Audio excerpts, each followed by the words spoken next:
Hi every one. நம்ம கிருஷ்ணகிரி மாவட்டத்தில் இருக்க தேன்கனி கோட்டையிலேருந்து ஒகேனக்கல் போகிற வழியில் இருக்க துர்கம் என்ற இடத்துல இருக்கும்.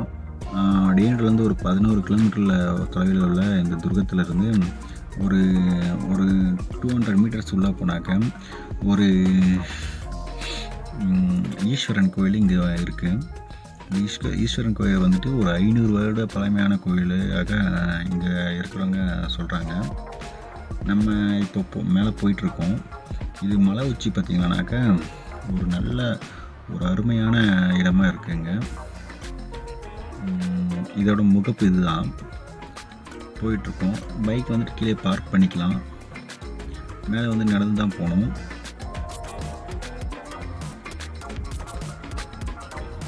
இதுதான் என்ட்ரன்ஸு.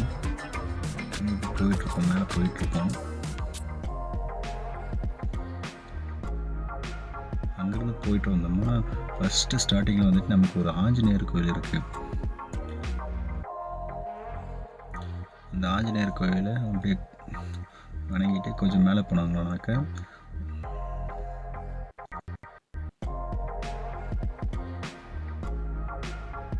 ஒரு நந்தி பகவான் சிலையும் இருக்குது.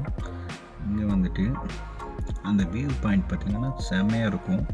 அவ்வளோ அருமையான காட்சிகளாக இங்கே இருக்கும். இங்கே பாருங்கள், இங்கேருந்து பார்க்கும்போது கீழே அப்படியே பார்த்தாக்க அந்த வியூ பாயிண்ட் வந்து அவ்வளோ அழகான காட்சிகளாக பார்க்க முடியும்.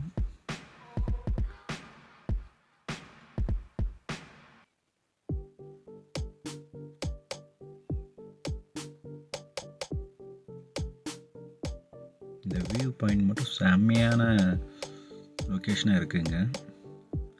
ஒகேனக்கல் போகிறவங்க கண்டிப்பாக இந்த இடத்துக்கு வந்து பார்த்துட்டு போங்க.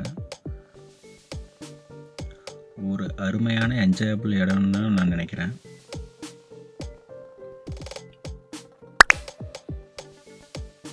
அந்த வியூ பாயிண்ட் பார்த்திங்கன்னா அங்கே இருக்கிற கிராமம் ஃபுல்லாகவே அங்கேருந்து பார்க்க முடியும். அந்தளவுக்கு ஒரு லொக்கேஷன்.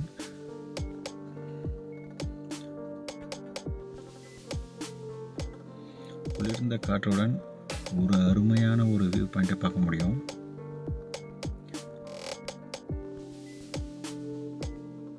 தேன்கனி கோட்டையிலேருந்து 11 கிலோமீட்டர் வராங்க.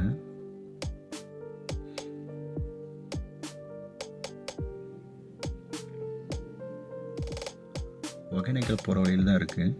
ஒகேனக்கல் போகிறவங்க வந்துட்டு இந்த வியூ பாயிண்ட்டை பார்க்கலாம். ஒரு அருமையான பிளேஸாக இருக்குங்க.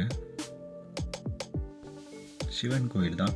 ஒரு 500 வருட பழமையான சிவன் கோயில் இங்கே இருக்குது.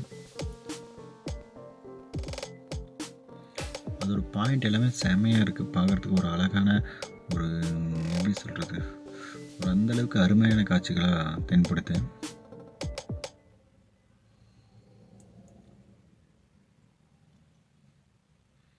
நீங்கள் பார்க்கக்கூடியது தான் நாங்கள் மேலேருந்து எடுத்துருக்கோம் அந்த வியூ பாயிண்ட்டு. நீங்கள் பாருங்கள், அவ்வளோ சூப்பராக இருக்கும்.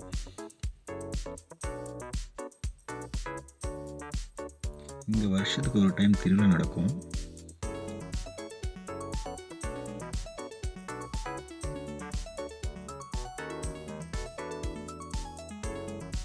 இதுதாங்க கோவில் முகப்பு.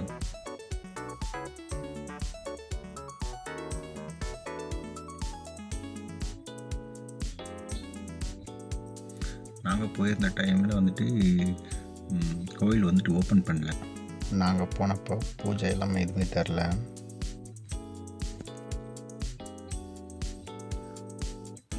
திங்கட்கிழமை மட்டும் நல்லா விசேஷமாக நடக்கும் இங்கே பூஜை.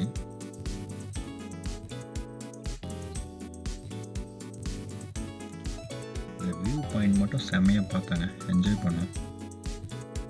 அங்கேருந்து பார்க்குறதுக்கு அவ்வளோ அழகாக இருக்கும். ஒரு நல்ல லொக்கேஷனாக இது இருக்குங்க. அப்புறம் இதுதான் முகப்பு, கோயிலோட முகப்பு.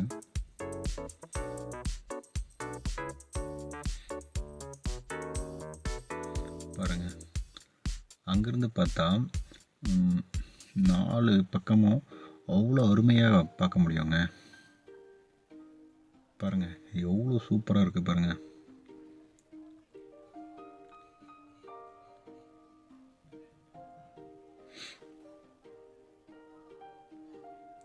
அந்த அளவுக்கு வந்துட்டு அங்கே இருக்கிற சுற்றளவு இருக்கிற கிராமங்கள் எல்லாமே அவ்வளோ சூப்பராக பார்க்க முடியுன்ற இதில் வந்துட்டு அந்த வியூ பாயிண்ட் இருக்குங்க.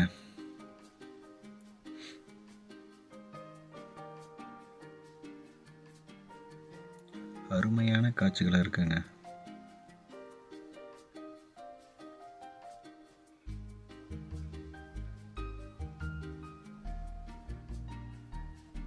பாருங்க, இதுதான் நீங்கள் கோயிலோட இது.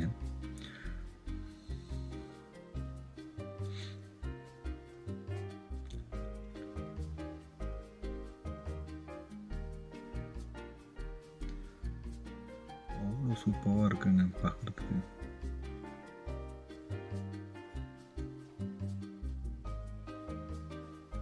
ஈஸ்வரன் கோயிலுங்க. நாங்கள் போயிருந்த டைமில் கோயில் சாத்திட்டோம். நாங்கள் போயிருந்த டைமில் கோயில் வந்துட்டு க்ளோஸ் பண்ணிட்டு இருந்தாங்க. எங்களால் உள்ளே போய் தரிசனம் பார்க்க முடியல. ஸோ அதனால் வெளியே மட்டும் நாங்கள் பார்த்துட்டு வந்துட்டோம். எப்போவுமே வந்துட்டு திங்கக்கிழமை வந்துட்டு நல்லா விசேஷமாக பூஜை பண்ணுவாங்க இங்கே.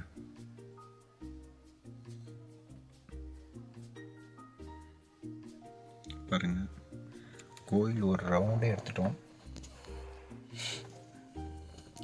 அவ்வளோ சூப்பராக இருக்குங்க பார்க்குறதுக்கு.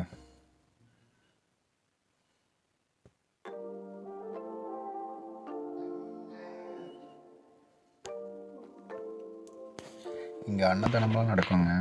பௌர்ணமி அமாவாசை அப்போ கீழே கோயிலிருந்து கீழே போடுவாங்க.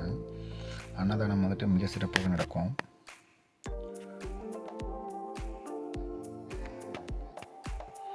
இந்த பகுதியில் இருக்க மக்கள் எல்லாமே மிக சக்தி வாய்ந்த கோயிலாக கருதப்படுது. இதாங்க அந்த வியூ பாயிண்ட்டு. கீழே இறங்கி வந்துட்ருக்கோம். ஆல்ரெடி இந்த கோயிலுக்கு வந்துருந்தீங்கன்னாக்கா கீழே கமெண்ட் பண்ணுங்கள். தேங்க்யூ.